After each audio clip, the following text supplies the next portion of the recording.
আহিরির কাণ্ড দেখে রেগে গিয়ে আহিরিকে ঘাড় ধাক্কা দিয়ে বাড়ি থেকে বের করে দিল একলব্য। হ্যাঁ বন্ধুরা, এমনটাই দেখা যাবে। তাই সম্পূর্ণ জানতে ভিডিওটিতে লাইক দিয়ে চ্যানেলটি সাবস্ক্রাইব করে দেখতে থাকুন। গল্পের শুরুতেই দেখা যায় আহিরিকে একটা ঘরে নিয়ে আসে রাঙা আর বলে, আহিরি দিদি দেখ, তোর জন্য এই ঘরটা আমি সাজিয়ে রেখেছি, তো পছন্দ হয়েছে? তখন আহিরি বলে, হ্যাঁ রাঙা, খুব সুন্দর হয়েছে ঘরটা, তুমি সাজিয়েছো? তখন রাঙা বলে, হ্যাঁ। তারপরেই রাঙা বলে, শোন আহিরি দিদি, তোর না কোনো কষ্ট এখানে হবে না। তো যতদিন মন খারাপ ভালো না হচ্ছে ততদিন পর্যন্ত তুই এখানে থাকবি। আর তোর কোনো কিছু দরকার হলে না তুই আমাকে বলবি, সঙ্গে সঙ্গে আমি চলে আসবো, দেখিস। তখনই আহিরি নিজের কাপড় চোপড় নামাতে থাকে। তখনই রাঙা বলে, শোন আহিরি দিদি, তুই উড়ান বাবুর বন্ধু, তাই উড়ান বাবুর জন্যই তোকে আমি এই বাড়িতে নিয়ে এসেছি। তুই এই বাড়িতে থাক, যতদিন পর্যন্ত তোর মন ভালো না হয় ততদিন তুই এখানে থাক। আমি জানি উড়ান বাবুও তাতে খুব ভালো থাকবে আর খুশিও থাকবে।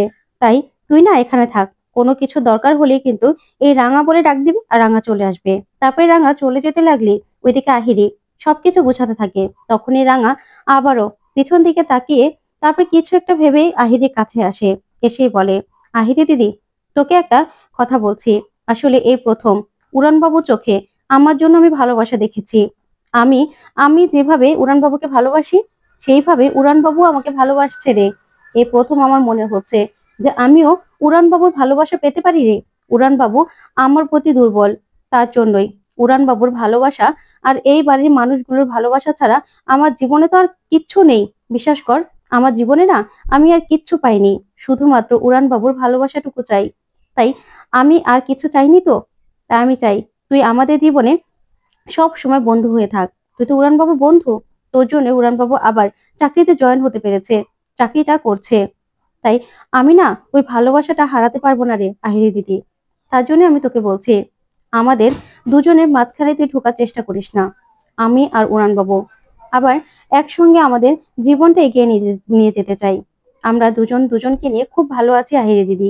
উড়ানবাবু আমাকে ভালোবাসে, আমিও উড়ানবাবুকে ভালোবাসি। তুই যখন ছিলি তখন ছিলি, এখন তুই ওর জীবনে নেই। আর উড়ানবাবু এই এই সময়টাতে আমাকে আঁকড়ে ধরেছে, আমাকে আঁকড়ে ধরে বাঁচতে চেয়েছে। আমি ওর জীবনে ভালোবাসাটুকু হয়ে গেছি। তাই তুই না ওর জীবনে আর আসার চিন্তাটাও করিস না। আমি তোকে বলছি, তুই আমাদের জীবনে আর ঢুকবি না। কোনো তৃতীয় ব্যক্তি যদি ঢোকার চেষ্টা করে না, তাহলে আমি কিন্তু তাকে ছাড়বো না। তুই এখানে থাক, সারা জীবন তুই উড়ানবাবু বন্ধু হয়ে থাক। তুই তোর বন্ধুই ছিলি, তাই আশা করব তুই আমাদের মাঝখানে না একদম ঢোকার চেষ্টা করবি না। দেখ, আমি তো কোনোদিনও কোনো কিছু চাইনি, শুধুমাত্র উড়ানবাবুকে চেয়েছি। তাই উড়ানবাবু আমার স্বামী, আমি উড়ানবাবুকে নিয়ে সারা জীবন একসঙ্গে থাকতে চাই। এই বলেই রাঙা সেখান থেকে চলে যায়। তখনই দেখা যাবে আহিরি ঘরের সবকিছু ছুঁড়ে ছুঁড়ে ফেলতে থাকে আর রাগ করতে থাকে আর বলে, রাঙার এত বড় সাহস, ও আমাকে ঠেট করে গেল। আমি যেন একলব্য জীবনে না আসি, ওদের দুজনের মাঝখানে না ঢুকে সেই কথা বলে গেল। এবার তো রাঙা আমি তোমাদের দুজনের মাঝখানে ঢুকবোই। এত নাটক করেছি, এই বাড়িতে ঢুকেছি কি এমনি এমনি। এবার দেখো আমি কি করি। তোমাকে আমি একলব্য জীবন থেকে সরাবই, সরাবই আমি। আমি কিছুতে এটা সহ্য করব না। আমার আমার একলব্য শুধুমাত্র আমার। একলব্যকে আমি ভালোবাসি, তাই একলব্যকে শুধুমাত্র পাওয়ার অধিকার আছে আমার। তোমার নেই রাঙা, তোমার নেই। এবার আমি তোমার কাছ থেকে একলব্যকে ছিনিয়ে নেব আমি, এই বলে চিৎকার করতে থাকে আহিরি। ওইদিকে দেখা যাবে সার্থকী অসুস্থ হওয়ার নাটক করতে থাকে। তখনই ময়না সার্থকের জন্য স্যুপ বানিয়ে নিয়ে আসে। তখন সার্থকী মুখে দিয়ে বলে, এটা এটা কি বানিয়েছো? স্যুপ হয়েছে তোমার? কি বানিয়েছো তুমি? তখন ময়না বলে, কি করব বলো, কেন ভালো হয়নি? তখনই সার্থকী বলে, কেন রাঙা বানিয়ে দিল না? রাঙা এতটুকু করতে পারলো না? তখনই ময়না বলে, না, রাঙা রাঙা তো এই বাড়ির কর্ত্রী হয়ে গেছে গো। রাঙা কোনো কাজ করবে না, আমাকে বলে দিয়েছে যে তোমার সেবা যত্ন যেন আমিই করি। আমাকেই সব কাজ করতে বলেছে, ও আমাদের কোনো কাজ করতে পারবে না, ওর সঙ্গে তো কথাই বলা যায় না। তখন সার্থকী বলে, আমি তো অসুস্থ, আমার জন্য এই স্যুপটা বানিয়ে দিল না? তখন ময়না বলে, না, বানিয়ে দেয়নি, এটা কি এতটাই খারাপ হয়েছে, খাও না। তখনই দেখা যাবে সার্থকী বলে, এই রাঙার এতবার বেড়েছে না, ওকে আমি ছাড়বো না। তারপরে ময়না বলে, শোনো, ও তো আমাকে বললো যে তুমি না কোনো ভালো মানুষ না, যে তোমার জন্য ও রান্না করবে, ও আমাদের কোনো কাজ করতে পারবে না। তুমি কি কি করেছো সেটা তো ও আমাকে চোখে আঙুল দিয়ে দেখে দিয়েছে। মা বাবার লাইনে এই সবকিছু করেছে। শোনো, তোমাকে আমি বলছি, এবার না কিছু করতে যেও না, রাঙার সঙ্গে লাগতে যেও না। আর রাঙা তো আহিরিকে এই বাড়িতে এনে উঠিয়েছে। তখন সার্থকী বলে, আহিরিকে? তখনই ময়না বলে, হ্যাঁ, আহিরিকে। জানো তো, আমার মনে হচ্ছে একলব্যর গার্লফ্রেন্ড তো আহিরি, তার জন্য ও যেন কোনো রকম কোনো উল্টাপাল্টা কিছু করতে না পারে, তার জন্যই রাঙা আহিরিকে চোখের সামনে এনে রেখেছে গো। তখন সার্থকী বলে, কি বলছো তুমি, সত্যি? তখনই ময়না বলে, হ্যাঁ। তারপরে ময়না বলে, আমাকে সবসময় তোমরা বোকা বলো তো, আমার কথাও না একটু শুনো। এই বলে চলে গেলে সার্থকী বলে, রাঙা তোকে আমি ছাড়বো না, ছাড়বো না তোকে আমি। আর বড় বৌদি এখন প্রেগনেন্সির নাটক করে বাঁচার চেষ্টা করছে আমার মতো। আমি যেমন অসুস্থ হওয়ার নাটক করে বাঁচতে চাইছি, ঠিক ওরকম ভাবেই না, জানতে হবে বড় বৌদি কি করতে চাইছে। তখন এই বলে সার্থকী রেগে যায়। ওইদিকে দেখা যাবে একলব্য রাঙাকে বলে, আহিরি ঠিক আছে তো? তখন রাঙা বলে, হ্যাঁ রে উড়ান বাবু, আহিরি দিদি একদম ঠিক আছে, ওর কোনো সমস্যা হবে না। তুই তো এখন ফ্লাইটে যাবি, তো তো কাজ আছে না আজকে? তখনই একলব্য বলে, হ্যাঁ আমাকে তো বেরোতে হবে। আচ্ছা ঠিক আছে, আহিরির কোনো কিছুতে যেন সমস্যা না হয়। তখন রাঙা বলে, তুই চিন্তা করিস না, আহিরি দিদি একদম ঠিক থাকবে। তখনই দুজন দুদিকে চলে যাওয়ার সময়ও দুজন দুজনের দিকে তাকিয়ে থাকে। দুজনের চোখে মুখে দুজনের প্রতি ভালোবাসা একদম ফুটে ওঠে। ওইদিকে দেখা যাবে প্রমিতা পাঞ্চেরিকে বলে, আচ্ছা রাঙা আহিরিকে এই বাড়িতে কেন জায়গা দিল বলো তো? তখন পাঞ্চেরি বলে, তুমি কেন আগে বারণ করলে না? রাঙা তো আগে তোমাকে বলেছিল। তখন প্রমিতা বলে, রাঙা কি কোনোদিনও কারো বারণ শোনে নাকি? তুই জানিস না রাঙা কি? তখনই পাঞ্চেরি বলে, শোনো মা, রাঙা যখন আহিরিকে এই বাড়িতে নিয়ে এসেছে নিশ্চয়ই কিছু একটা ভেবেই নিয়ে এসেছে, তুমি না এসব নিয়ে ভেবো না। তখন প্রমিতা বলে, কিন্তু আহিরি কি জিনিস তুই তো জানিস, এভাবে সার্থকী আর বিন্দাই বাড়িতে আছে, এখন আবার আহিরি। তখন রাঙা এসে বলে, না রে মা, কোনো কিচ্ছু করতে পারবে না, আগে তুই ওষুধটা খেয়ে নে তো। তখন প্রমিতা বলে, রাঙা তুই বুঝতে পারছিস না, আহিরিকে কেন নিয়ে আসলি বলতো? তখনই রাঙা বলে, মা, আমি নিয়ে এসেছি যাতে ও চোখের বাইরে কোনো রকম কোনো ষড়যন্ত্রটা না করতে পারে।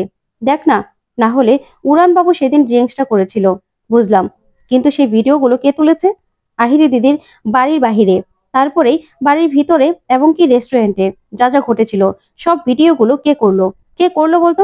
আর সেগুলো ভাইরালই বা কে করলো? আর উড়ান বাবু আজকে নতুন তো আর আহিরি দিদির বাড়িতে যাচ্ছে না, পাড়ার লোকজনই বা হঠাৎ করে এতটা কিসের জন্য খেপলো? আর তখনও কেউ একজন ভিডিও করছিল, সেই বা কে? এ সব কিছু না আমার মাথার উপর দিয়ে যাচ্ছে। তাই আমি এবার আহিরি দিদিকে চোখের সামনে এনে রেখেছি, যাতে আহিরি দিদি পরে কোন ষড়যন্ত্র করতে গেলেই আমি আগে থেকে বুঝতে পারি, বুঝেছিস? আর মা, আমার না আরেকটা জিনিসও মনে পড়ছে। আমার মনে হচ্ছে যে বড় বৌদি না প্রেগনেন্ট নয় রে, প্রেগনেন্ট নয়। তখন এই কথা শুনে প্রমিতা বলে, কি বলছিস তুই, বিন্দা প্রেগনেন্ট নয়? তখনই রাঙা বলে, না, আমার মনে হচ্ছে ও নাটক করছে, প্রেগনেন্ট হওয়ার নাটক করছে। তখনই প্রমিতা বলে, না রে রাঙা, আমার কিন্তু ওরকম মনে হচ্ছে না রে। আর তুই না এসব নিয়ে এখন কোনো বাড়াবাড়ি করতে যাবি না, কারণ ডক্টর যেই রিপোর্ট গুলো করতে দিয়েছিল না, যে টেস্ট গুলো করতে দিয়েছিল, সেই টেস্ট গুলো কিন্তু সব পজিটিভ এসেছে। তখন পাঞ্চেরি বলে, হ্যাঁ রে রাঙা, তুমি কিন্তু এই নিয়ে কোনো বাড়াবাড়ি করিস না। তখন প্রমিতা বলে, শোন, এখন কিন্তু বিন্দাকে কোনো রকম কোনো স্ট্রেস দেওয়া যাবে না, ওকে বাড়ি থেকে বের করে দেওয়া যাবে না, তাই এগুলো নিয়ে না একদম তুই ভাববি না, ভাববি না তুই। তখন রাঙা বলে, না রে মা, আমি এখন কিছুই করব না। তখন প্রমিতা বলে, আগে বিন্দা বাচ্চা হোক, আর বিন্দার বাচ্চা, বিন্দাকে না ভগবান বাঁচিয়ে দিয়েছে, বিন্দা যদি গর্ভবতী হয়ে থাকে তাহলে সে তো আমাদের বংশধর। তখনই পাঞ্চেরি বলে, হ্যাঁ রে রাঙা, তুই না এখন কিছু বলিস না, তাহলে কিন্তু সবাই তোকে ভুল বুঝবে, বুঝতে পেরেছিস? ওইদিকে দেখা যাবে বিন্দা বলে, এখন কি আমি আহিরির সঙ্গে দেখা করব? আহিরি কোনো নাটক করছে কিনা, বা কিসের জন্য এই বাড়িতে এসে আবার ঘাঁটি গেড়ে বসলো, আমাকে জানতে হবে। ও আমাদের দলে আছে কিনা সেটাও জানতে হবে। কি করব আমি? তখনই বিন্দা এই কথাগুলো ভাবতে থাকে। ওইদিকে প্রমিতা বলে, রাঙামা, এবার তুই তোর কথাই ভাব। ঠিক তখনই দেখা যাবে বাইরে থেকে কিছু একটা শব্দ শুনতে পায় রাঙা ওরা সবাই। তখনই বাইরে থেকে কেউ পোস্টার ছাপাতে থাকে, লাগাতে থাকে, আর বলে, আহিরি আমরাও তোমার জন্য আছি, আহিরি। তখনই রাঙা বলে, কারারে ওখানে? তখনই রাঙা, প্রমিতা আর পাঞ্চেরি জানালার কাছে এসে রাঙা বলতে থাকে, এই কারারে এখানে, কারা এখানে? ওইদিকে বিন্দাও শব্দ শুনে জানালার পাশে গিয়ে ছেলেদের দেখে বলে, এটা কি হচ্ছে? না না, বাইরে গিয়ে এখনই আমাকে দেখতে হবে, কারা এরকম করছে, আর সবাই তো যাচ্ছে, যাই তো, গিয়ে দেখি তো আহিরির নাম করে কারা কি বলছে। তারপর দেখা যাবে সবাই বাইরে এসে আহিরির নামের পোস্টার দেখে সবাই অবাক হয়ে তাকিয়ে থাকে। তখন রাঙা সে পোস্টারটা পড়ে তাকিয়ে থাকে, আর লজ্জায় কিছু বলতে পারে না। তারপরে বিন্দা বলে, এসব কি, এসব কি হচ্ছে, কিছু তো বুঝতে পারছি না। তখনই একলব্য প্রমিতাকে বলে, মা কি শুরু হয়েছে বলো তো? তখন প্রমিতা বলে, সেটাই তো বুঝতে পারছি না। তখনই পাড়ার লোকজন সেখানে এসে সে পোস্টারগুলো দেখে বলে, সব জায়গায় আহিরি আহিরি আহিরি। তখন রাঙা পোস্টার ছিঁড়তে গেলেই আহিরি এসে রাঙার হাত ধরে ফেলে। তখন রাঙা বলে, আহিরি দিদি তুই, তখন আহিরি বলে, হ্যাঁ রাঙা, পোস্টারগুলো ছিললে কি হবে, এখন তো আমি বাজারের মেয়েদের মতো হয়ে গেছি, তাই না? আমাকে সবাই সেরকম ভাবেই তো দেখছে, সেরকম ভাবেই দেখো না পোস্টার ছাপানো হয়েছে। তখন রাঙা বুঝতে পারে না আহিরি কি বলছে। তখন আহিরি বলে, পোস্টার ছিললেই তো আর আমার কলঙ্কগুলো ধুয়ে মুছে চলে যাবে না রাঙা।